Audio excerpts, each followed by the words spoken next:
Pse njerëzit të humbin kur i do shumë? Shumë njerëz besojnë se sa më shumë dashuri t'i japësh dikujt, aq më shumë ai person do të qëndrojë. Por jeta moderne shpesh nuk funksionon kështu. Dhe ndoshta kjo është një nga gjërat më të dhimbshme që shumë njerëz mësojnë shumë vonë. Sepse ndonjëherë njerëzit largohen pikërisht kur ti fillon t'i duash më shumë. Kur bëhesh më i kujdesshëm, më i disponueshëm, më emocionalisht i hapur, më i lidhur. Dhe kjo e huton shumë njerëz. Si është e mundur? Si mund të largohet dikush kur unë po jepja gjithçka? Por ndoshta problemi nuk është vetë dashuria. Ndoshta problemi është ajo që ndodh kur njeriu gradualisht humbet veten brenda saj. Psikologjia moderne flet shumë për attachment, për mënyrën si njerëzit lidhen emocionalisht me njëri tjetrin. Dhe ndonjëherë kur një njeri fillon të investojë emocionalisht shumë më tepër se tjetri, krijohet një çekuilibër. Një person fillon të jetojë më shumë për lidhjen se sa për veten. Dhe gradualisht energjia ndryshon. Sepse dashuria e shëndetshme nuk është vetëm afërsi. Është edhe individualitet. Është edhe hapësirë. Është edhe ruajtje e vetes. Por shumë njerëz kur dashurojnë fort, fillojnë të humbasin qendrën e tyre emocionale. Fillojnë të mendojnë vetëm për personin tjetër, për mesazhet, për disponimin e tij, për atë që ndjen, për atë që mund të humbasin. Dhe pa e kuptuar, dashuria fillon të përzihet me frikën. Frikën e humbjes, frikën e largimit, frikën se mos nuk janë mjaftueshëm. Dhe kjo frikë gradualisht ndryshon energjinë e lidhjes. Ka njerëz që kur duan shumë fillojnë të sakrifikojnë gjithçka. Kohën, qetësinë, vetërespektin, kufit emocional. Dhe problemi është se kur njeriu humbet veten plotësisht për dikë, lidhja fillon të bëhet më shumë nevojë se sa dashuri. Psikologët e quajnë këtë emocional dependenci, varësi emocionale. Jo gjithmonë në kuptimin ekstrem, por në atë mënyrën e heshtur ku lumturia e një njeriu fillon të varet plotësisht nga prania dhe sjellja e dikujt tjetër. Dhe kjo krijon presion emocional, sepse askush nuk mund të mbajë mbi supe gjithë paqen mendore të një personi tjetër. Ka diçka interesante tek natyra njerëzore. Njerëzit shpesh afrohen më shumë kur ndjejnë liri emocionale, jo kontroll emocional. Dhe ndonjëherë, kur dikush ndihet se po bëhet qendra e vetme e botës së tjetrit, fillon të ndjejë peshë emocionale. Jo sepse personi tjetër është i keq, por sepse lidhja fillon të humbas balancën.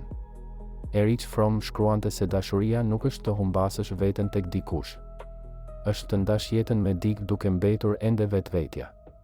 Dhe ndoshta kjo është ajo që shumë njerëz harrojnë kur dashurojnë shumë. Mendojnë se dashuria do të thotë të japësh gjithçka. Por ndonjëherë duke dhënë gjithçka humbasin pjesën më të rëndësishme. Veten. Ka njerëz që ndalojnë së jetuar jetën e tyre pasi lidhen emocionalisht me dikë. Ndalojnë së kujdesuri për veten, për ëndrat, për qetësinë mendore. Gjithçka fillon të rrotullohet rreth një personi.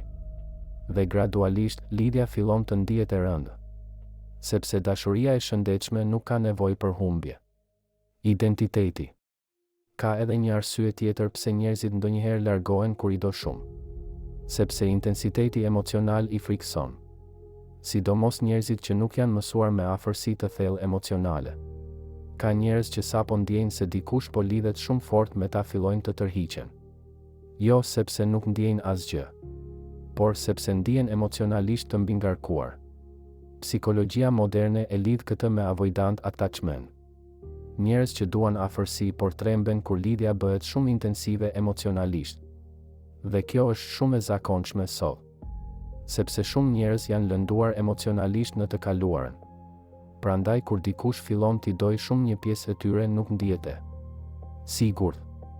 Fillojnë të mbyllen, të ftohen, të distancohen.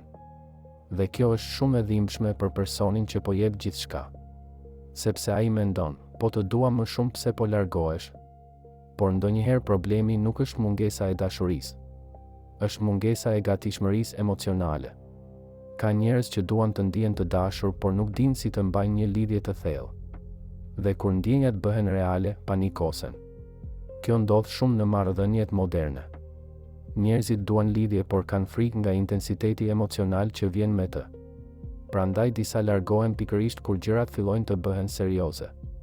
Friedrich Nietzsche shkruante, ka gjithmonë pak çmenduri në dashuri, por ka edhe pak arsye në çmenduri. Dhe ndoshta dashuria moderne shpesh humbet balancën mes këtyre dy gjërave. Sepse shumë njerëz ose mbyllen plotësisht ose japin gjithçka derisa humbasin veten. Por dashuria e shëndetshme nuk duhet të jetë vetë shkatërim emocional. Nuk duhet të zbrazë. Nuk duhet të bëjë të harrosh kush je. Nuk duhet të bëjë të jetosh me ankth konstant nga humbja. Ka një ndryshim të madh mes të dua dhe nuk mund të ekzistoj pa ty. Dhe ndonjëherë njerëzit që duan shumë pa e kuptuar kalojnë nga dashuria tek frika e humbjes. Pastaj fillojnë të analizojnë gjithçka, të kërkojnë siguri vazhdimisht, të humbasin qetësinë mendore. Dhe kjo gradualisht e lodh lidhjen. Marcus Aurelius shkruante se njeriu duhet të mësojë të ruajë paqen e tij të brendshme edhe kur dashuron. Sepse në momentin që e gjithë qetësia jote varet nga një person tjetër fillon të humbasësh kontrollin mbi veten. Dhe ndoshta kjo është arsyeja pse disa njerëz largohen. Jo sepse nuk je i vlefshëm. Jo sepse nuk ke dashur mjaftueshëm. Por sepse lidhja gradualisht ka humbur frymëmarrjen emocionale.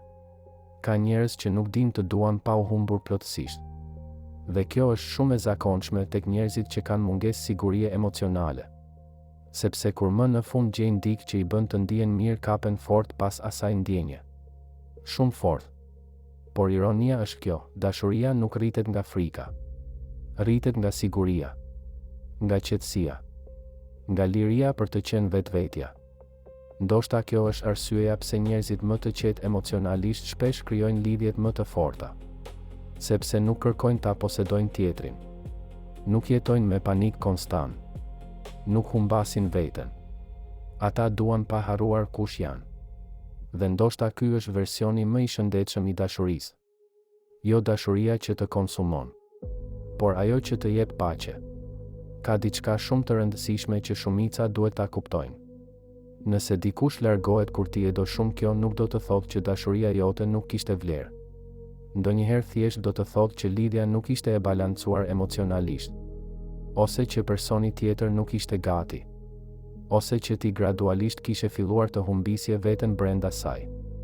Dhe ndoshta mësimi më i rëndësishëm është ky: dashuro fort, por mos harro veten.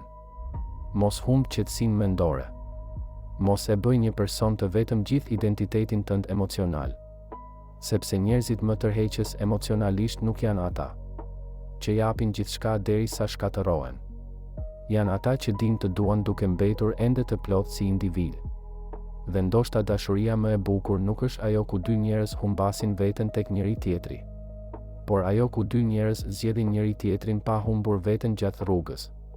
Abonohu në kanal për më shumë video rreth psikologjisë, emocioneve, marrëdhënieve dhe anës së heshtur të natyrës njerëzore. Ndoshta disa biseda dëgjohen më mirë natën.